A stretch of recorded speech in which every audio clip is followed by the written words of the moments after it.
This is the Roots and All podcast, and I'm your host, Sarah Wilson. Join me as I talk about all aspects of gardening with some of the top horticulturists from around the world. Hello and welcome to Roots and All.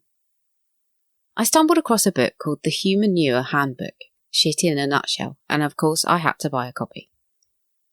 I've long thought that if we're aiming towards a closed system within our gardens, then our own waste needs to be factored into the equation. So I was intrigued to find out what the book's author, Joseph C Jenkins, had to say on the matter. What I didn't expect was the book to be one of those that slaps you in the face with facts and makes you question the whole way you've lived your life. In this case, in relation to loos and their contents. Not only does Joe comprehensively explain how you can take the contents of your loo and compost it along with your garden waste so that you can have a clean and useful product that can be used on everything from vegetables to houseplants, he will make you wonder why you ever thought the alternative of flushing it away was a sensible, viable option. There's so much I wanted to cover with Joe, and we only scratched the surface of the subject in this interview. I urge you to get the book and think about the issue of how we deal with waste. It's a vitally important environmental issue. Here's Joe talking about how he came to be interested in off-grid toilets. You know, when I came here, I've been here now 42 years. This was actually my 43rd year. I didn't have any money. You know, I had $700 to my name. I had an old pickup truck and some old tools I bought in auctions, you know, and yard sales. And some people offered me 7 acres back in the woods. I mean, it was a quarter mile. My driveway's a quarter mile long. There was no driveway then. And so I took it, you know, and they let me pay it off over a few years. And it was cheap back then, $500 an acre. So even though I have, you know, 143 acres now, I started with nothing. So it's not like I inherited anything or, you know, won any lotteries or anything like that. I just worked all the time. And, you know, now that's the way it goes in life. And the harder you work, the better you get at what you do, the more rewards you receive, you know, for the work that you do. And a lot of people have nothing, you know, they're just like I was 43 years ago, you know, thinking what are they going to do, how they're going to get a garden, how they're going to get land, how they're going to get a house. You know, you have to you start out and eventually you get there, you know. So what came first, your inheritance or your coming to that property and needing to, you know, find a way to live on the land, or your interest in, I'm going to say composting toilets, and I think you might correct me further down the line. But yeah, what came first? The fact that you had to live on the land sustainably, or you were interested in that, or your interest in how we manage our waste? Well, first let me say, the 143 acres is 58 hectares. So do you guys use hectares over there? We use both acres and hectares. Probably acres probably makes more sense to people. Actually, it's more commonly used. All right. Well, that's good because a lot of times I tell people acres, they just draw a blank. You know, it's not metric. Anyway, it was the composting came after the gardening. What happened was a couple of things happened that steered me in this direction. One was I was in college as a pre-med student, and that was during the Vietnam War. It was in the middle of the Vietnam War, and I kind of got fed up with everything. You know, the whole war was insanity, and I dropped out my last semester, my senior year. I dropped out of college, but I had enough credits to get a degree, so they sent me. I still got a degree, a bachelor's degree in science. But when I got out of college, I realized in 4 years I didn't learn anything about health. Nothing. I mean, not a sentence, not a word in any course that I took in 4 years of pre-med. Nothing about health, biology, biochemistry, physics, you know. Nothing about health, and that's really what I was interested in. So when I got out of college, I started reading books about health, and that's when I learned that food, what you eat, makes all the difference in the world. You know, you are what you eat, sort of thing. You know, I didn't know that. Nobody told me. My parents weren't very good at diet and nutrition. Didn't learn anything in college. And when I started to realize how important diet was to health, then I changed my diet, and then I got interested in food, and then I got interested in growing food. That, coupled with the fact that I took a vow of poverty. That was back in 1974 because of the Vietnam War. I didn't want to earn enough money to pay federal income tax because the federal income tax was funding the war. So I decided I'm just going to live in the poverty level. You don't really, poverty level, you can still earn money. You just, before you start paying federal income tax, you have to earn a certain amount. So I decided I chose to stay below that level. And so one of the things I had to do was grow my food. It was part of the self-sufficiency practice that I was undertaking. And I was offered this land, and I put up a teepee and moved into it. And then I tore down an old farmhouse, and built a cabin out of it. So I paid up $125 for the house.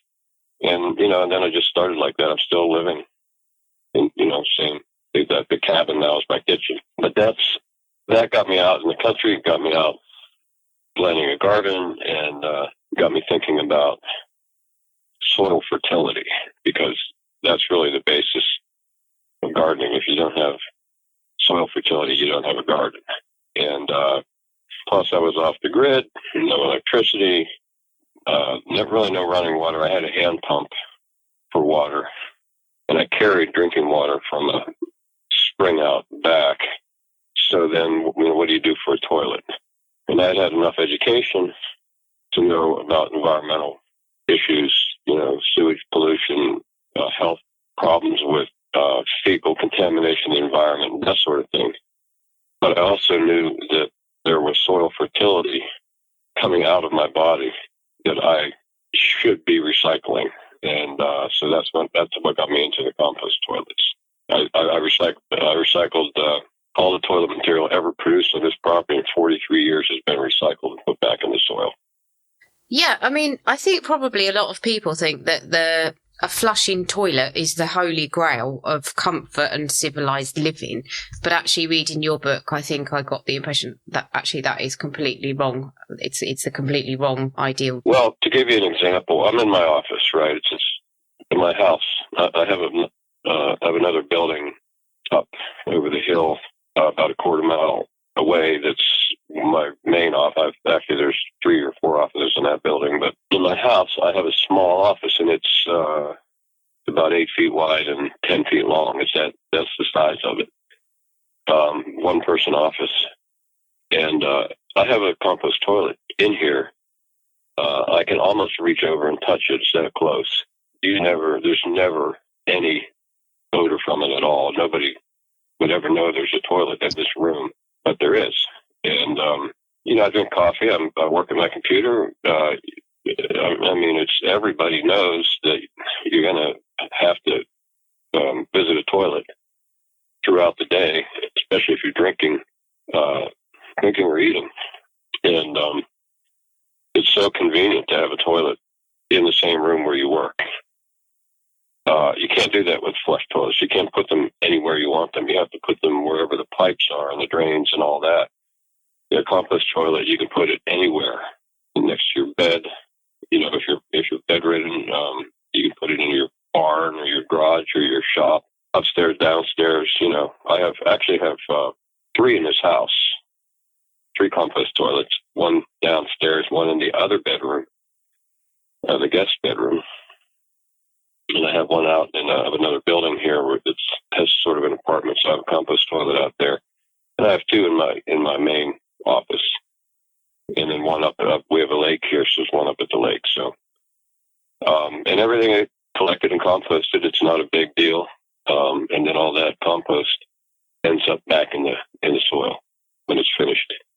reading your book, it really does challenge a lot of stuff that we think of, particularly in the West, as taboo.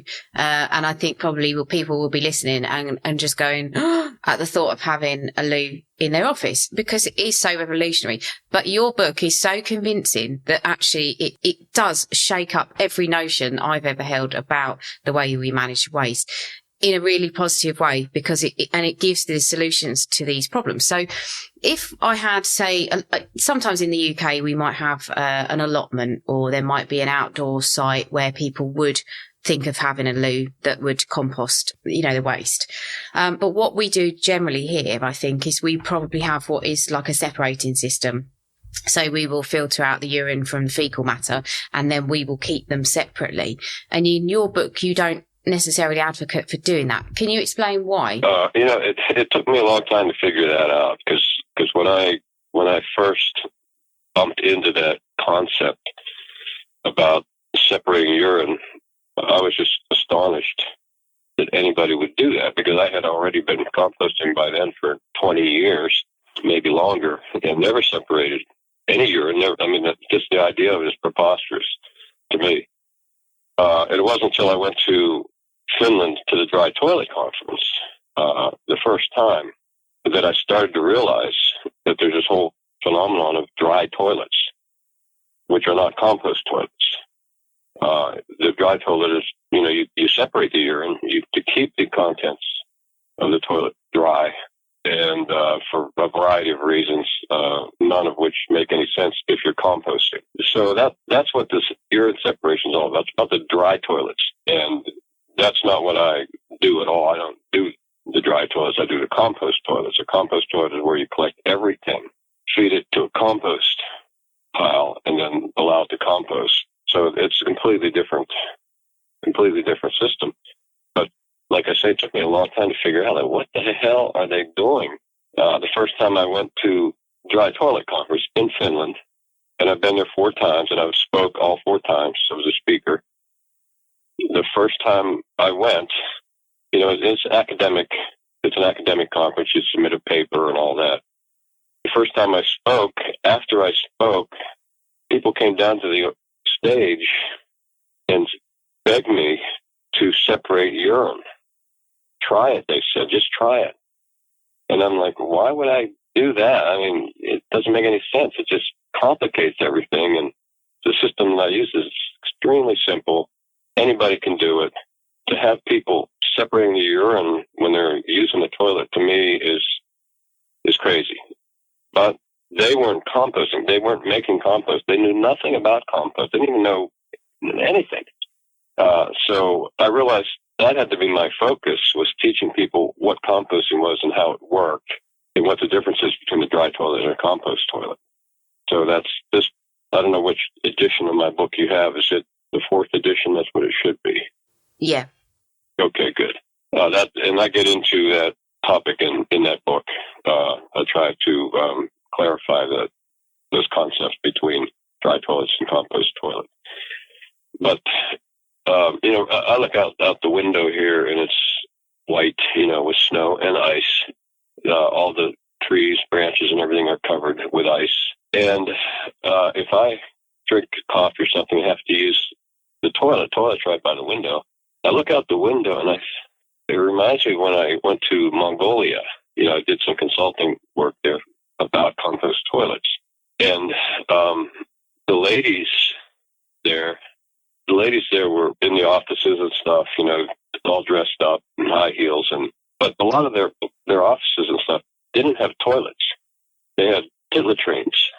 And so these ladies, all dressed up in high heels, would have to go outside to the pit latrine, which is 50 feet or, maybe 50 meters away from the building, because they smell bad, and squat over these holes to use a toilet. And there's ice on the floor. So they're trying to not slip on the ice while they're squatting over their pit latrine hole in their high heels and fancy clothes. And I thought, if they just had a compost toilet, it would be so much nicer for them. They'd be inside, it'd be comfortable, warm, they wouldn't have to go out. Nobody would smell anything. There wouldn't be any pollution in the ground like from these pit latrines. They just don't know. They just don't know that that's an option. Most people around the world never even heard of this concept. It's like something brand new. And when they see how simple it is and how it works, it's like, holy moly, we can have a toilet now inside. Doesn't matter if it's, how cold it is or how much snow there is or if it's raining or, we can have a comfortable toilet inside for the whole family. And I just think of those ladies, because when I was over there, I was photographing pit latrines, and one lady came out while I was photographing one. She was all dressed up in high heels, and she just waited for me to finish taking photos, and then she went into the pit latrine. And it was cold. It was wintertime. I just felt sorry for her. It would have been so much easier for her if they had just put a compost toilet in her office someplace, Could be behind a curtain, it could be in a closet, pull the stuff out of the closet, stick a toilet in there, Yeah, that does conjure an image, I have to say. I mean, I can't imagine people where I used to work in an office just trotting outside using a pit latrine. I mean, it just is kind of inconceivable. Yeah. And that's not, this is the other thing. It's not that uncommon. There's still several 100 million people. I think it's something like 800 million people still just open defecating. And there's still billions of people who don't have toilets. So, in the UK or the United States, we just take it for granted. But the United States, we only have 4% of the world's population. So there's still 96% of all people live outside the U.S. And Americans don't really know or see what it's like in a lot of the other countries, Central America, South America, Asia, Africa. There are people that just don't have toilets. They don't have the infrastructure, they don't have the water. In the cities they do, but they still have the huge pollution problems. Rivers, I discussed a lot of that in my book, the amount of pollution that comes from the sewage system, etc. Yes, you do. And it is utterly convincing, as I say, your arguments, against using that system on an ongoing basis. So, we do know the problems that are involved with using and flushing toilets, with disposing of the waste. And it does seem, as we try and move more and more towards kind of operating homes and gardens as a closed loop system, that we do need to retain what we produce inside that site, and we need to stop bringing too much extra material in. So in view of that, obviously you talk about composting waste, human waste. I think some objections to that, without knowing anything else from people, would be, okay, fine. Well, if I'm going to compost my human waste, I cannot possibly use that on anything edible. And you do. How have you got over that barrier? Or, was there one to start with? Is using human waste on vegetable crops or, fruit crops a problem? Yeah, it's really an issue in flush toilet cultures. This is a concept that I try to write about in my book. When I go to cultures that don't have flush toilets and they see the compost process, there are no qualms about the whole system. They're excited to actually have a toilet. They're not worried about the pathogen issue. That really they don't know anything about it. But the whole point of composting is it eliminates the pathogens, and that's why when I first started this book, it was a graduate thesis, and I turned it into a book because when I found out that the composting process eliminates disease organisms, I thought that was fascinating. Where do you hear that? Whoever talks about that, what public health people know anything about compost? None. Composting is not a function of public health, and it should be, because the composting organisms destroy human disease organisms. The compost environment is alien to human disease organisms. Take polio virus or something like that. Those pathogens are wanting your body. If you put those pathogens in a compost environment, they die. In fact, polio, the virus specifically, will die rapidly in a compost environment.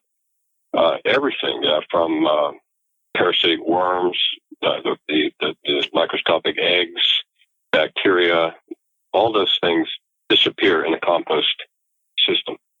So the idea that you shouldn't use the compost because it's not safe is exactly opposite of what people should be thinking. Because if you do have pathogens being excreted from your body, ideally, we would have a system to eliminate those from the environment, and composting is that system. Otherwise, people just push the lever on the toilet, flush it out somewhere, and it ends up polluting the rivers, lakes, streams, estuaries, with bacteria and a lot of other things, the drugs that they excrete, pharmaceuticals, that kind of thing. And those things are remediated in compost. The whole compost phenomenon is miraculous, really. And that's why I decided to put it into a book form and publish it rather than just turn it as a graduate thesis. Because I thought maybe somebody would be interested in reading this. Nobody reads a graduate thesis, somebody might, but more people are going to read a book. And I didn't think there'd be much interest, but there actually turns out there is. But when we do, travel the world teaching communities about this type of toilet, part of it is a lot of it is education. And part of that education is explaining how to make compost so that it's hygienically safe. And you did mention drug residues that could be found in the waste. Is that a problem, or does composting deal with that to a certain degree as well? Well, yeah, there are certain questions that people ask over and over again, and that's one of them. What happens to the pharmaceutical drugs? They say, well, I'm on antibiotics, I'm on this, I'm on that. Can I still use a compost toilet? So I have a whole section on that in this last edition, explaining how drugs are remediated or disappear in the compost process.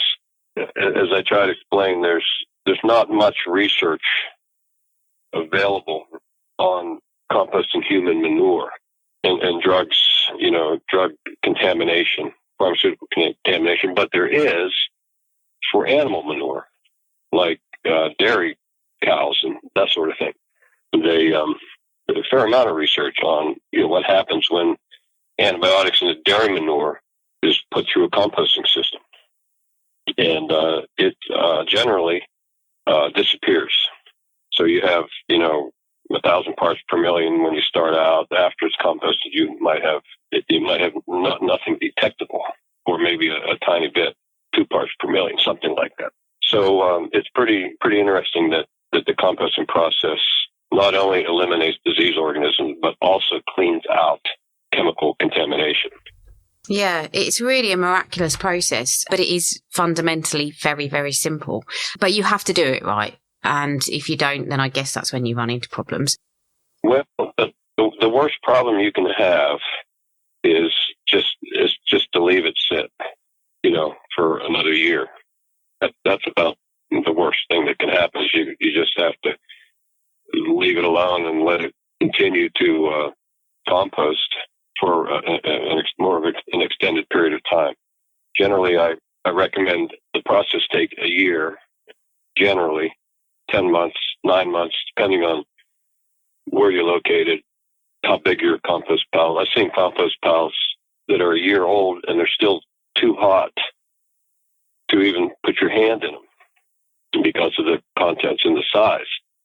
And then there's compost piles that don't really heat up much at all, in which case those compost piles, you would just leave them sit for another year before using them in your garden. The main thing is it's not disease organisms. That's not the main issue about compost. It doesn't matter if you're using human manure or any kind of manure. and pharmaceutical drugs. Those are not really important issues. Those things all get cleaned up. The main issue is the compost mature enough to go back into the soil? Because if it isn't, it will kill plants. Plants can't live with immature compost. And the way you determine the maturity of it is if it's, the internal temperature that develops, it has to drop back down to ambient temperature or outside temperature. And then if you're concerned about the compost for whatever reason, then just let it sit for another year. And then if you're still worried about it, don't use it in your garden. You plant trees with it, plant bushes with it. So it's really a simple matter to use the compost. And if you still don't want to use it, let somebody else have it. I've used all my compost in my garden and in my houseplants. When I do a potting mix, I always take a portion of it, compost from my compost pile. I mix compost, I mix garden soil, potting mix in equal proportions. And then I throw in some blood meal and bone meal. And that's my standard houseplant mix. Do you feel confident enough to deal with your own humanure? I'd love to know your thoughts on it. It's so easy to flush away the problem, but as the need to be environmentally conscious becomes more and more pressing, is it time we stepped up and became personally responsible for the waste we generate? If you're interested in finding out more, there's a link in the show notes or on my website where you can download the Humanure Handbook free of charge. There's also a link to where you can purchase a copy if you'd like to support Joe's work. He's also written the Compost Toilet Handbook, which goes into the nuts and bolts of setting up and managing a compost toilet, and I recommend that too if you're thinking of unplumbing from the mains. I'd like to say a very big thank you to Joe for speaking to me for this episode, and to you as well for listening. And seeing as this episode is all about taboo topics, here's Dr. Ian Bedford with some more food for thought. Although there's now a world population of 7.8 billion people, it's continuing to grow, and it's forecasted to reach 9 billion in just 30 years' time. However, it's also forecast that to adequately feed 9 billion people, the current rate of food production would have to increase by over 70%, a figure that could be very hard to meet, since food producers across the globe are already facing difficulties in meeting current demands with a changing climate and diminishing natural resources. So the pressure is on to find and implement new, sustainable ways for producing sufficient food for the future and hopefully averting a potential global crisis. New systems that will likely see significant changes to the food we eat and the way it's produced and processed. Systems that require less resources and generate less waste, but increase the yields and nutritional content of food per area of production. Or maybe surprisingly, something that will help solve many of the current and future challenges has already been identified, and it's already been tried, tested and approved by almost a quarter of the world's population. Primarily within countries throughout Asia, Africa and Latin America, where people have been eating insects as a staple part of their diet for thousands of years. Insects such as crickets and beetle larvae, which are not only high in nutritious proteins and fat, but have phenomenally high reproduction efficiencies. However, within most Western societies, people haven't yet accepted the concept of invertebrates, such as insects, becoming a regular part of their diet, despite the popularity of eating aquatic invertebrates, such as crab, prawn and lobster. But it is likely to become a reality that in the not-too-distant future, our diet will include insects, or at least the protein from insects, as food production systems aim to satisfy consumer demand. And some simple facts explain why. Since it requires 10 times less feed to produce a kilogram of edible insects than it does to produce a kilogram of beef, lamb or pork, within 40 times less space, emitting 100 times less greenhouse gases and using 2,000 times less water. And with the vast difference in reproduction rate between insects and farm animals, insect-derived food will undoubtedly be cheaper to produce. But even if we really can't accept insects within a Western world diet, they could certainly be given to farm animals as an alternative to feeding them field crops. But before we dismiss eating insects, it's worth knowing that, whether we like it or not, we're already well accustomed to eating them, since each of us inadvertently consumes an estimated 140,000 insect body parts each year that have been processed along with the raw ingredients of many of our foods, such as flour, ground coffee, chocolate, and even beer. You can download or listen to the podcast direct from the website rootsandall.co.uk. Please also check out my Patreon, where you can make a one-off donation or take out a monthly subscription to help support the podcast. Because if you enjoy the show, please help it continue. I also have a GoFundMe where you can make a one-off donation. Even a one-off donation of £1 helps, and I'll be really grateful for your support.